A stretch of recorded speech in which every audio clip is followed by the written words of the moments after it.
Hi everyone, this is Veronica. आज का topic हमारा डिस्कशन का है दुनिया की पहली प्लैटिपस सेंचुरी जो है वो बनने जा रही है। कौन से देश में बन रही है प्लैटिपस, ये जो जानवर है ये क्या है, ये सब हम डिटेल में डिस्कस करेंगे। अगर आपका कोई भी डाउट हो आप मेरे साथ जुड़ सकते हैं इंस्टाग्राम, फेसबुक, ट्विटर, टेलीग्राम, कहीं पे भी। लेकिन PDF जो है वो आपको सिर्फ और सिर्फ मेरे टेलीग्राम चैनल पे ही मिलेगा, because I feel together we can make a huge difference. चलिए अब डिस्कशन शुरू करते हैं। तो जैसे मैंने कहा प्लैटिपस के बारे में हम जानेंगे। यहाँ पे इसका पिक्चर आप देख सकते हैं कि ये जो एक मैमल है ये इस तरीके से दिखता है और ये ऑस्ट्रेलिया में, ईस्टर्न ऑस्ट्रेलिया की बात करें, वहाँ पे पाया जाता है।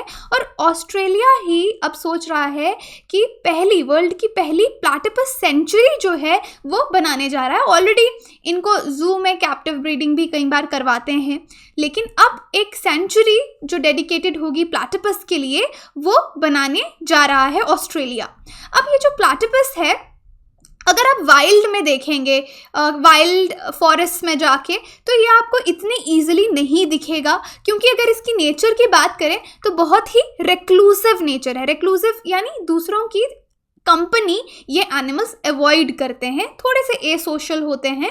तो रिक्लूसिव नेचर के कारण ये आपको इतनी भी इजीली वाइल्ड में नहीं मिलेगा। और इनकी अगर हैबिटेट नीड्स देखें इस एनिमल की, प्लैटिपस की, तो बहुत ही स्पेसिफिक रहती हैं। अब ऑस्ट्रेलिया इसको बचाने की, ये सेंचुरी बनाने की बात क्यों कर रहा है? देखिए, ऑल्दो कोई थ्रेटेंड स्पीशीज़ नहीं है ये कि ये एक्सटिंक्ट होने वाला है, लेकिन एक डर कि एक्सटिंक्ट हो सकता है वो ज़रूर है। क्यों? क्योंकि देखिए 2019-20 में भी आपने देखा कि कितनी ज़्यादा बुश फायर्स ऑस्ट्रेलिया में हमने देखी, जिस वजह से बहुत ज़्यादा ड्रॉट वहाँ पे रहा। और कंजर्वेशनिस्ट का मानना है कि बहुत ज़्यादा एनिमल्स की पॉपुलेशन जो है यहाँ पे डिस्ट्रॉय हुई है। और कुछ एनिमल्स, प्लैटिपस, यहाँ पे इस तरीके के मिले हैं जिनको क्लाइमेट रिलेटेड इंजरीज और इलनेसेस उनमें देखी गई हैं, बीमारियाँ देखी गई हैं जो ख़राब क्लाइमेट की वजह से हुई हैं। तो ऑलरेडी इस एनिमल पे बहुत ज़्यादा स्टडी और रिसर्च डेटा अवेलेबल नहीं है, तो हो सकता है कि हमको इसके पॉपुलेशन का सही से अंदाज़ा ना हो और आने वाले समय में ये जो इतना यूनिक एनिमल है हम उसको खो दें। यूनिक क्यों है? क्योंकि दुनिया में बहुत दो ही आई थिंक ऐसे मैमल्स हैं जो कि एग ले करते हैं। अदरवाइज मैमल्स अपने यंग वंस को डायरेक्टली बर्थ देते हैं। तो प्लैटिपस एक ऐसा मैमल है जो कि एग लेइंग मैमल है, ये आपको याद रखना है।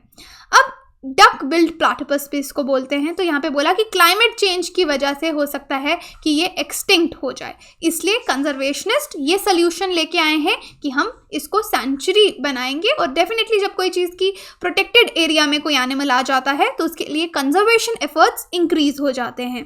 तो यहाँ पे इस सेंचुरी का एम क्या रहेगा कि यहाँ पे प्लैटिपस की ब्रीडिंग करवाई जाएगी और इन मैमल्स को देखा जाएगा। और टारगेट ये है कि 2022 तक 65 प्लैटिपसेस जो हैं उनको यहाँ पे ब्रीड करवाया जाएगा। और इस सेंचुरी में इनके हैबिटेट के बारे में मैं आपको बताऊंगी, क्योंकि जैसे मैंने बताया कि प्लैटिपस को बहुत ही स्पेसिफिक हैबिटेट चाहिए होता है। तो इस सेंचुरी को उसी तरह से डेवलप किया जाएगा।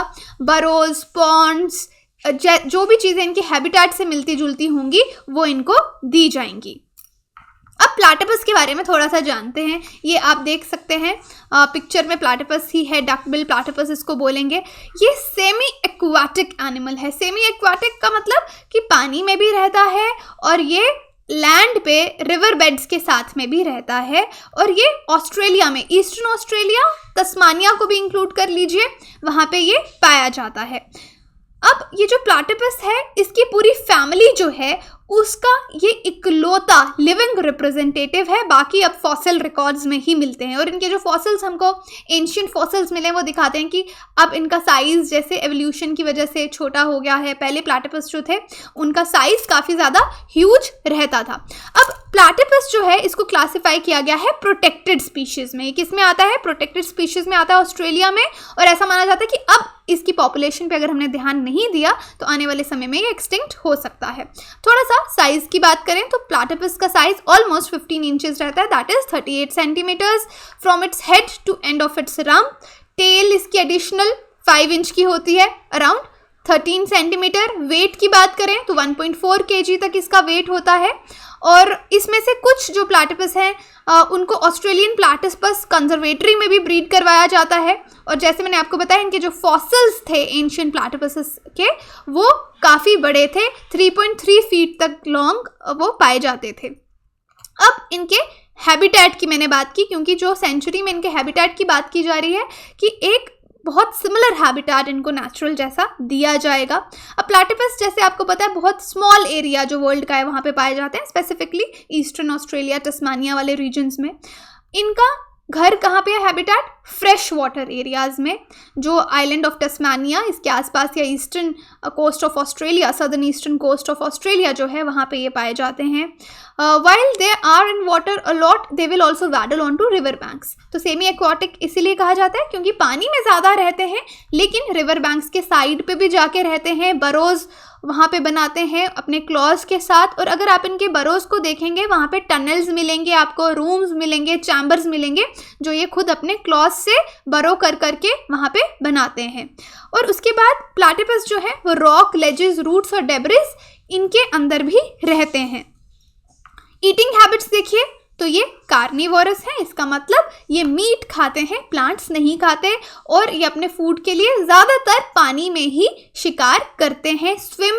दे स्विम ऑल्सो, एंड वहाँ पे अपना फूड डिटेक्ट करते हैं। छोटे फिशेस जो हो गए, शेल फिश हो गए, इंसेक्ट हो गए। देखिए, इनकी खास बात प्लैटिपस की ये है कि सपोज ये शिकार पानी में कर लेते हैं, शेल फिश हो गया, इंसेक्ट हो गया, लार्वा हो गए, वर्म्स हो गए, फिर ये अपनी जो बिल, जो इनकी बीक्स होती हैं, उसमें उस एनिमल को, छोटे एनिमल को रख के एकदम जो पानी की तह तक आएंगे, टॉप तक आएंगे, वहाँ पे उसको नहीं खाएंगे, क्योंकि इनके जो ग्राइंडिंग प्लेट्स हैं वो तो रहती हैं, लेकिन इनके टीथ नहीं होते, इनके दांत नहीं होते, इसलिए ये बीक में रख के ऊपर तक आएंगे। और जो रिवर बैंक्स के पास जितनी भी ग्रेवल और डर्ट इनको मिलेगी, उसके साथ मिक्स करके ये अपने खाने को मैश करके डाइजेस्टेबल फॉर्म में लाके उसको फाइनली खाएंगे। तो ये बहुत इंटरेस्टिंग बात है कि किस तरह से ये खाना खाते हैं। तो इसीलिए अब प्लान्स हैं फर्स्ट रिफ्यूज यानी प्लैटिपस को लेके यहाँ पे सेंचुरी बनाने का, क्योंकि हो सकता है क्लाइमेट चेंज की वजह से ये एक्सटिंक्ट हो जाएं। अब यहाँ पे ये याद रखिए, तरोंगा कंजर्वेशन सोसाइटी ऑस्ट्रेलिया और New South Wales state government, इन्होंने मिल के एक स्पेशलिस्ट फैसिलिटी पॉन्ड्स और बरोज इन सेमी एक्वेटिक क्रिएचर्स के लिए बनाए हैं एट अ जू में, जो कि 391 किलोमीटर दूर है सिडनी से। और 2020 तक बात की जा रही है कि 65 प्लैटिपस को यहाँ पे ब्रीड करवाया जाएगा, उनको यहाँ पे रखा जाएगा।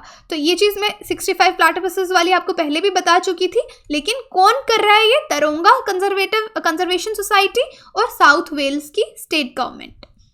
अब कंसर्न्स क्यों हैं कि प्लैटिपस एक्सटिंक्ट हो जाएंगे? क्योंकि सबसे ज़्यादा एक्सटिंक्ट है वाइल्ड फायर्स की वजह से, जो वहाँ पे आग लगती रहती है। Around 12.6 million hectare of Bush, मतलब जितना ग्रीस जो है उसका जितना साइज़ है, इतना तो उस एरिया में, ऑस्ट्रेलिया में आग लग जाती है। लास्ट 2019 और 2020 में हमने देखा। और scientist estimate nearly 3 billion animals died in what prime minister called the black summer. तो ये जो 2019-20 में इतनी आग वहाँ पे लगी, तो वहाँ के प्राइम मिनिस्टर ने इस समर को ब्लैक समर का नाम दिया, क्योंकि बहुत सारे एनिमल्स की लाइफ यहाँ पे गई, लोगों के घर डिस्ट्रॉय हुए, और टेम्परेचर वार्मिंग अगर आप देखेंगे वो भी हुआ। तो ये चीज़ रिक्लूसिव नेचर की मैंने आपको इसके बारे में पहले बताई कि इसकी स्पेसिफिक हैबिटेट नीड्स हैं। दूसरा, एक और यहाँ पे जीके के हिसाब से इंपॉर्टेंट क्वेश्चन, जैसे प्लैटिपस के लिए मैंने आपको बताया कि ये मैमल है एग लेइंग, इसी तरह से एक और मैमल होता है एकिडना, ठीक है। ये 2 एग लेइंग मैमल्स हैं, इसलिए अगर आप इनका इकोलॉजिकल सिग्निफिकेंस या इस तरह से सिग्निफिकेंस भी देखेंगे कि अगर ये ख़त्म हो गया अर्थ से, तो हम एक बहुत इंपॉर्टेंट स्पीशीज़ को लूज़ कर देंगे, इसलिए इसके लिए सेंचुरी बनाई जा रही है। तो इस पूरे डिस्कशन का कंक्लूजन यही है, there are only 2 mammals that lay eggs. तो ये एक जीके पॉइंट के लिए बहुत इंपॉर्टेंट है। 2 ही मैमल्स हैं जो एग ले करते हैं, अदरवाइज बाकी मैमल्स अपने यंग वंस को डायरेक्टली बर्थ देते हैं। 2 मैमल्स कौन से? एक तो प्लैटिपस और दूसरा जो मैंने आपको नाम बताया echidna. Other being echidna also known as spiny anteater, इसको स्पाइनी एंटीटर एकिडना को बोलते हैं। दोनों पानी में रहते हैं और लैंड पे भी रहते हैं, वाइल्ड में नहीं मिलते हैं। इन दोनों के हैबिटेट्स अगर आप देखेंगे काफ़ी मुश्किल है इनको देखना, बिकॉज इनकी नेचर बहुत रिक्लूसिव रहती है। इसलिए सेंचुरी बनाई जा रही है ताकि इस पे काफ़ी और ज़्यादा स्टडी हो सके, और ये सेंचुरी से लोगों को हेल्प मिलेगी कि वो इनके बारे में और ज़्यादा जान पाएंगे। और क्योंकि जितना हम किसी एनिमल के बारे में जानेंगे उतना हमको पता चलेगा कि उसको कैसे प्रोटेक्ट करना है। तो ये थोड़ा सा एक्स्ट्रा इन्फॉर्मेशन के लिए, जैसे हील्स विले सेंचुरी जो है, इसको सर कॉलिन मैकेंजी सेंचुरी भी कहा जाता है। एक जू है जो नेटिव ऑस्ट्रेलिया एनिमल्स को प्रोटेक्ट करता है। तो ऑस्ट्रेलिया में ऐसी ऑलमोस्ट 2 प्लेसेस थी, उनमें से एक ये सेंचुरी है जहाँ पे प्लैटिपस को ब्रीडिंग करवाई गई पहली बार, और बाकी के एंडेंजर्ड एनिमल्स को भी यहाँ पे देखा जाता है। यहाँ पे जो पहला प्लैटिपस था जिसको कैप्टिविटी में ब्रीडिंग कराई गई इस सेंचुरी में, वो 1943 में था। अब ये सेंचुरी आप बोलेंगे जो अब बन रही है वो पूरी की पूरी प्लैटिपस को डेडिकेटेड है, लेकिन ये वाली जो सेंचुरी है यहाँ पे जितने भी नेटिव एनिमल्स हैं ऑस्ट्रेलिया को उनको रखा जाता है। तो ये थोड़ी सी और इन्फॉर्मेशन है इसके बारे में। 2009 एक तो ब्लैक समर बोला जाता है ऑस्ट्रेलिया में, बुश फायर्स क्योंकि बहुत ज़्यादा लगती रहती हैं। 2009 में वहाँ पे आग लगी थी जिसको ब्लैक सैटरडे बुश फायर भी कहा जाता है। तो आपकी एक्स्ट्रा इन्फॉर्मेशन के लिए कि ब्लैक सैटरडे बुश फायर अगर आप देखेंगे, आग लगी थी सैटरडे 7 फेब 2009। तब भी बहुत ज़्यादा ह्यूमन लाइफ को नुकसान हुआ था, एनिमल लाइफ को नुकसान हुआ था। तो ऑस्ट्रेलिया का ब्लैक सैटरडे भी इसको बोला जाता है। तो इन्हीं फायर्स से बचाने के लिए ये जो इंपॉर्टेंट एनिमल्स हैं, स्पेशली जो नेटिव हैं ऑस्ट्रेलिया के, प्लैटिपस की यहाँ पे बात हो रही है, ऑस्ट्रेलिया उसको सेव करना चाहता है और फर्स्ट वर्ल्ड की सेंचुरीज के लिए बना रहा है। तो यही था हमारा आज का पूरा डिस्कशन। आपकी कोई भी क्वेरी हो आप मेरे साथ कॉन्टैक्ट कर सकते हैं, और स्टडी IQ का कोई भी कोर्स आप लेना चाहते हैं तो एडिशनल इन्फॉर्मेशन के लिए आप studyiq.com पे जा सकते हैं। हमारी एप्लीकेशन प्ले स्टोर से डाउनलोड कर सकते हैं, नंबर्स हैं उन पर कॉल करके सारी इन्फॉर्मेशन ले सकते हैं। Thank you so much.